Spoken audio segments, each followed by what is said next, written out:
নমস্কার বন্ধুরা, সকলকে আমার চ্যানেলে স্বাগত। পেনশনারদের পেনশন বৃদ্ধি বিষয়ক এই মুহূর্তে একটি অত্যন্ত বড় খবর সামনে এসেছে।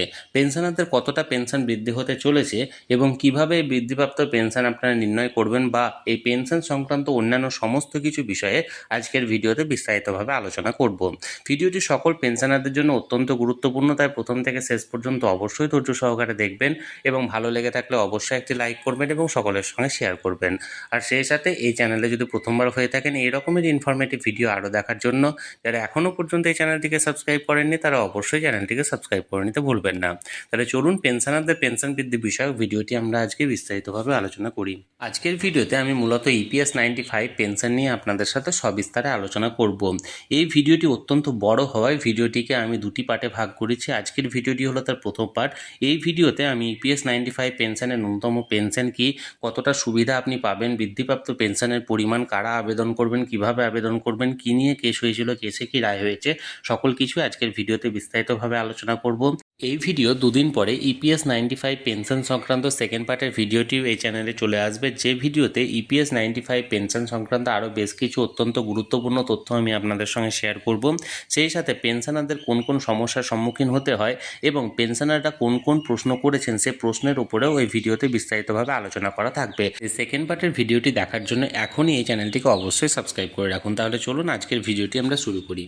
আমরা সর্বপ্রথমে আলোচনা করব ইপিএস 95 পেনশন কি, ইপিএস 95 ন্যূনতম পেনশন সুবিধা এবং প্রকার সম্পর্কে।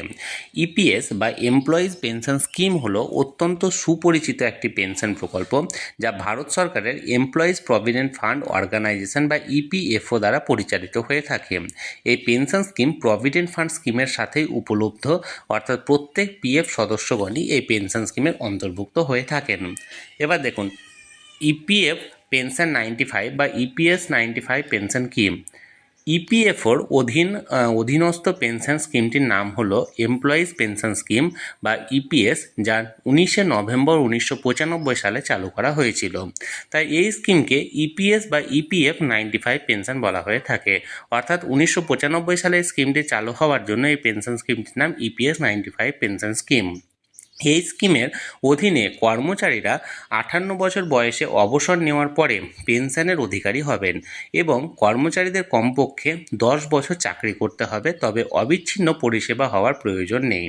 দেখুন, কোনো বেসরকারি প্রতিষ্ঠানের কর্মচারী প্রতি মাসে তার বেসিক স্যালারি এবং ডিএর মিলিত পরিমাণের 12% পিএফ অবদান রাখেন, অর্থাৎ পিএফে জমা করেন। একই সাথে নিয়োগকর্তাও কর্মচারীর অ্যাকাউন্টে 12% অবদান রাখেন, তবে সেই অবদানের মধ্যে অর্থাৎ 12%-এর মধ্যে নিয়োগকর্তা যে 12% দিচ্ছে তার মধ্যে 8.33% কর্মচারীদের পেনশন স্কিম অর্থাৎ ইপিএসে জমা হয় এবং বাকি 3.67% কর্মচারীদের ভবিষ্যৎ তহবিল অর্থাৎ ইপিএফে যায়। এবার দেখুন ইপিএস 95 ন্যূনতম পেনশন স্কিম। ইপিএফও 1 সেপ্টেম্বর 2014 সালে ইপিএস সদস্যদের জন্য ন্যূনতম মাসিক পেনশনের পরিমাণ 1000 টাকা নির্ধারণ করে, যা বর্তমানের ক্ষেত্রেও প্রযোজ্য। তবে সরকারের কাছে এই পরিমাণ বৃদ্ধির দাবি করা হয়েছে। কর্মচারী এবং নিয়োগকর্তার অবদান ছাড়াও প্রভিডেন্ট ফান্ডে সরকার প্রতিটি কর্মচারীর মজুরির অন্ততপক্ষে 1.16% সহায়তা প্রদান করে থাকে। তবে সরকারের এই অতিরিক্ত সহায়তার পরিমাণ মাসিক সর্বাধিক 15,000 টাকা পর্যন্ত হতে পারে। এবার হলো ইপিএস 95 পেনশন বৃদ্ধি, যেটা নিয়ে মূলত এই ভিডিওটির আলোচনা। সেটি হলো পেনশনারদের সংগঠন ইপিএস 95 জাতীয় আন্দোলন কমিটি ভারত সরকারের কাছে ন্যূনতম মাসিক পেনশনের পরিমাণ 7,500 টাকা করার জন্য আবেদন করেছিল। সুপ্রিম কোর্টের সিদ্ধান্ত অনুযায়ী 3রা মে 2023-এ শ্রম ও কর্মসংস্থান মন্ত্রক দ্বারা জানানো হয়েছে যে উচ্চতর ইপিএসের ক্ষেত্রে কর্মচারীদের বাড়তি অবদান দিতে হবে না। মজুরি সীমার উপর অতিরিক্ত 1.16% এখন নিয়োগকর্তার অবদানের 12% থেকে নেওয়া হবে। শুধুমাত্র কিছু নির্দিষ্ট কর্মচারীর ক্ষেত্রে উচ্চতর পেনশনের জন্য আবেদন করা যেতে পারে। এবার দেখুন নিচে উচ্চতর পেনশনের আবেদনের ক্ষেত্রে যোগ্যতার মানদণ্ডগুলি উল্লেখ করা হলো, অর্থাৎ উচ্চতর পেনশনে আবেদন করতে গেলে কোন কোন যোগ্যতা আপনাকে থাকতে হবে। দেখুন, যে সমস্ত কর্মচারীরা 1 সেপ্টেম্বর 2014 আগে অবসর নিয়েছিলেন এবং প্রকৃত মজুরি অবদান রেখেছিলেন, কিন্তু তাদের উচ্চতর পেনশনের আবেদন ইপিএফও দ্বারা প্রত্যাখ্যান করা হয়েছিল। সেটা 2, যে সমস্ত কর্মচারীরা যারা 1 সেপ্টেম্বর 2014 আগে কাজ করছিলেন এবং তারপর কাজ চালিয়ে গেলেও উচ্চতর পেনশনের জন্য আবেদন করার সুযোগ মিস করেছেন। তারপরে হচ্ছে দেখুন, যে কর্মচারীরা 1 সেপ্টেম্বর 2014-তে কর্মরত ছিলেন এবং তারপরে অবসর নিয়েছিলেন এবং তারা উচ্চতর ইপিএসে আবেদন করার জন্য যোগ্য। তবে মনে রাখতে হবে, ইপিএস 95 ফ্যামিলি পেনশনভোগীরা উচ্চ পেনশনের জন্য আবেদন করতে পারবেন না। উচ্চতর পেনশনের আবেদন সময়সীমা ইতিমধ্যে ইপিএফও দ্বারা একাধিকবার বাড়ানো হয়েছে। আবেদনপত্র জমা দেওয়ার লাস্ট যে তারিখ সেটা ছিল 11 জুলাই 2023 এবং এরপরে অনলাইনে যৌথ আবেদনপত্র গ্রহণ করা হবে না, কিন্তু পরে এই তারিখটা আবার বাড়ানো হয়। আরও একটি গুরুত্বপূর্ণ বিষয় হলো যে বর্তমান পেনশন গণনা পদ্ধতি অনুসারে পেনশনের পরিমাণ গত 5 বছরে পরিষেবার মোট দৈর্ঘ্য এবং গড় মূল বেতনের উপর নির্ভর করবে। অতএব কর্মচারীর পরিষেবার সময়কাল যত বেশি হবে তত বেশি পেনশন কর্মচারী লাভ করবে। এবার দেখুন, ইপিএস যোগ্যতার মানদণ্ড। নিম্নলিখিত যোগ্যতার মানদণ্ডগুলি ইপিএস 95-এর জন্য আবশ্যিক। নাম্বার 1, অবশ্যই ইপিএফের সদস্য হতে হবে সেই কর্মচারীকে। নাম্বার 2, ইপিএস 95 পেনশন স্কিমের অধীনে পেনশন সুবিধা পাওয়ার জন্য কর্মচারীকে ন্যূনতম 10 বছর চাকরি করতেই হবে, তবে আগে অবসর নেওয়া হলে সেক্ষেত্রে পেনশনের হার কম হবে। 3, যদি পিএফ সদস্য 60 বছর বয়স থেকে পেনশন পেতে চান তবে বছর প্রতি অতিরিক্ত 4% করে পাবেন।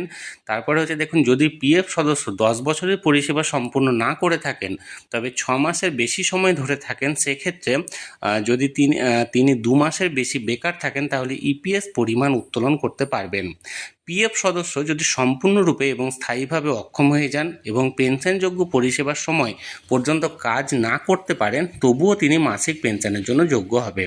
তবে পিএফ সদস্য অক্ষমতার কারণে চাকরির কাজে অনুপযুক্ত কিনা তা নিশ্চিত করার জন্য একটি মেডিকেল পরীক্ষা করতে হবে। চাকরিরত অবস্থায় পিএফ সদস্যের মৃত্যু হলে তার পরিবারের সদস্যরাও পেনশন পাওয়ার জন্য যোগ্য হতে পারেন। ইপিএস সুবিধা। ইপিএসের ক্ষেত্রে আপনি কোন কোন সুবিধাগুলি পাবেন দেখুন। 58 বছর বয়স থেকে পেনশন। ইপিএস সদস্য 58 বছর বয়সে অবসর নেওয়ার সাথে সাথেই পেনশন পাওয়ার জন্য যোগ্য হয়ে ওঠেন, তবে পেনশন সুবিধা নেওয়ার জন্য তার 58 বছর বয়সে কমপক্ষে 10 বছরের পরিষেবা প্রদান করা বাধ্যতামূলক। অবসর গ্রহণের পরে একটি ইপিএস পেনশন শংসাপত্র দেওয়া হবে। মাসিক পেনশন তোলার ক্ষেত্রে ফর্ম 10D পূরণ করার জন্য এই শংসাপত্রটি আবশ্যিক। মাসিক পেনশনের যোগ্য হওয়ার আগে পরিষেবা ত্যাগ করা যদি কোনো সদস্য 58 বছর বয়স পূর্ণ হওয়ার আগেই 10 বছর চাকরিতে না থাকেন তবে তিনি ফর্ম 10C পূরণ করে 58 বছর বয়সে সম্পূর্ণ অর্থ উত্তোলন করতে পারেন। তবে উল্লেখ্য যে অবসর গ্রহণের পর তিনি মাসিক পেনশনের সুবিধাটা পাবেন না। অক্ষমতার ক্ষেত্রে পেনশন ইপিএসের কোনো সদস্য যদি সম্পূর্ণ এবং স্থায়ীভাবে অক্ষম হয়ে পড়েন এবং তিনি পেনশনযোগ্য সময়ের জন্য কাজ নাও করেন তবুও তিনি মাসিক পেনশনের জন্য যোগ্য হবেন।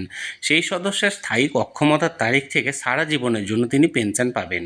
পেনশনের যোগ্য হওয়ার জন্য নিয়োগকর্তাকে এই ব্যক্তির ইপিএস অ্যাকাউন্টে অন্তত 1 মাসের জন্য তহবিল জমা করতে হবে এবং সদস্যর প্রতিবন্ধকতা প্রমাণ করার জন্য সদস্যকে একটি মেডিকেল পরীক্ষা করতে হবে। এবার দেখুন, সদস্যের মৃত্যুতে পরিবারের জন্য কোন কোন পেনশন বা কতটা পেনশন দেওয়া হয়। একজন ইপিএস সদস্যের পরিবার 3টি পরিস্থিতিতে কর্মচারীর মৃত্যুর ক্ষেত্রে পারিবারিক পেনশনের সুবিধা পাবে। নাম্বার 1, যদি কোনো সদস্য 10 বছর চাকরি করেন এবং 58 বছর বয়সের আগে মারা যান তাহলে সেক্ষেত্রে। নাম্বার 2, যদি কোনো সদস্য মাসিক পেনশন পেতে শুরু করেন এবং তারপর মারা যান তাহলে সেক্ষেত্রে। যদি কোনো সদস্য পরিষেবা দেওয়ার সময় মারা যান এবং নিয়োগকর্তা তাদের ইপিএস অ্যাকাউন্টে অন্ততপক্ষে একবার তহবিল জমা করেন তাহলে সেক্ষেত্রে তার পরিবার কিন্তু তার পেনশনটি পাবে। তাহলে বন্ধুরা, আজকের ইপিএস 95 পেনশন সংক্রান্ত প্রথম পার্টের ভিডিওতে বেশ কিছু গুরুত্বপূর্ণ তথ্য নিয়ে আলোচনা করলাম। এর দুদিন পরে ইপিএস 95 পেনশন সংক্রান্ত সেকেন্ড পার্টের ভিডিওতে আরও বেশ কিছু গুরুত্বপূর্ণ তথ্য এবং সেই সাথে পেনশনারদের এই ইপিএস 95 পেনশনের বৃদ্ধিপ্রাপ্ত পেনশন পেতে গিয়ে কোন কোন সমস্যার সম্মুখীন হচ্ছে এবং সেই সমস্যাগুলির সমাধান কী এবং পেনশনারদের যে সমস্ত প্রশ্নগুলি আছে সেই সকল প্রশ্ন নিয়ে সবিস্তারে আলোচনা করব। সেকেন্ড পার্টের ভিডিওটি দেখার জন্য অবশ্যই চ্যানেলটিকে এখনই সাবস্ক্রাইব করে রাখুন, আর এই ভিডিওটি ভালো লেগে থাকলে অবশ্যই লাইক করুন এবং সকলের সঙ্গে শেয়ার করুন। সেই সাথে অবশ্যই চ্যানেলটিকে সাবস্ক্রাইব করে রাখুন। ধন্যবাদ, দেখা হচ্ছে পরের ভিডিওতে।